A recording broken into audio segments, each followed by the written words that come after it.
so much of the trauma response is initially adaptive, right? And again, if we use the childhood trauma, you know, for example, in the case of your mother, we could probably look at many of her responses once she survived these concentration camps and say, wow, you know, even though through the lens we would look back, we would say those were really maladaptive behaviors, they actually had a very adaptive root or origin. They protected her in a way. They shielded her from subsequent pain.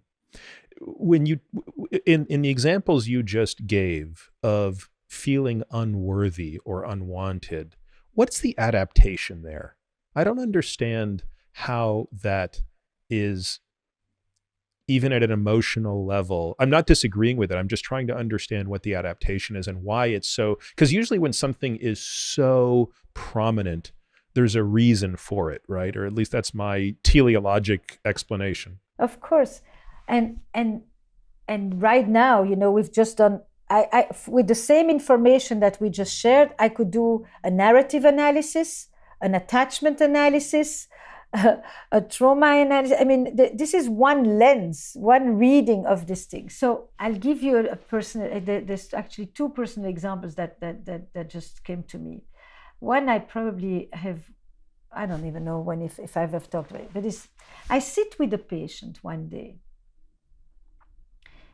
who is also a child of Holocaust survivors, like me. And he's telling me, by age 8, I made sure my kids can take a train and be on a bus and all of that. And he says to me, I'm very protective of my children. And I'm thinking to myself, you're so lucky you're talking to me, because I too have that same distortion. Protective is not, I make sure that I'm not leaving my 8-year-old alone on a plane. I send my 7-year-old alone on a plane, because in my parents' book, to be protective was not to be there for you. To be protective was to make sure that you would know to survive if they were not there. And it was the way I was raised. And in many ways, I did pieces of that with my own children as well. It's like I wanted them to be able to manage on their own in case I'm not there. You know, manage on their own really meant survive. You know, we didn't use those words, but that's what the legacy was underneath this. My parents also, without ever saying this, you know, but told enough stories that let you think that in the camps, the vulnerable died. And so when my children exhibit the vulnerability, it scares me so much. It did, because I've worked a lot on this, that I sometimes wouldn't know how to just respond and just, you know, in a simple, basic, empathetic way. I was so scared. I wanted to toughen them up, that they would say to me, why can't, you know, like they joke now with me that if they, you know, if they were not with, what is it in American, in 42-degree fever, then they could go and do whatever they needed to do. If you're not dying, then there is no reason to stay in your bed. I mean, you know, I had that mentality that if you have to be really, really, really, really sick to not go to school and things like that, you know. And now they laugh. But I know that there were probably moments where they wished I would just say, come, I'll put you a cold compress on your head, which I did too. But I didn't do it from that place of, oh, my little one. You know, I was more, okay, that's what you need to do in order to get you back out. You know, I was grit-driven, if you want, in that sense. So that was adaptive, right? It was adaptive for her, and then it was no longer adaptive for me, because we're not in the camps. And I don't need to raise them to survive as if we're in the Holocaust, because we're not in the Holocaust. And that is the most important piece around trauma work, is to understand that your reaction is the reaction as if the past is happening right now. And in fact, it isn't happening right now.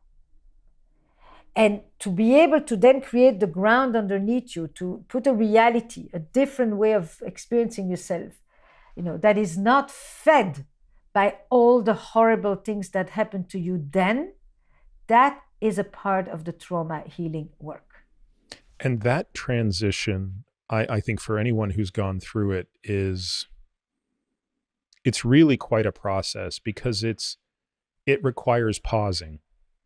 And for many people who are in adaptation mode, there's no room for pausing, right? Once you have an adaptation to cope with trauma, it selects, right? It's reinforcing itself. It's making you stronger and stronger and pushing you further and further. And you might miss the fact that it's become maladaptive.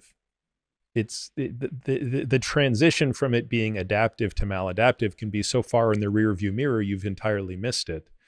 And I think this is where this idea of the relationships with others starts to become the mirror through which you can actually be confronted with something that says, hey, there's something wrong here.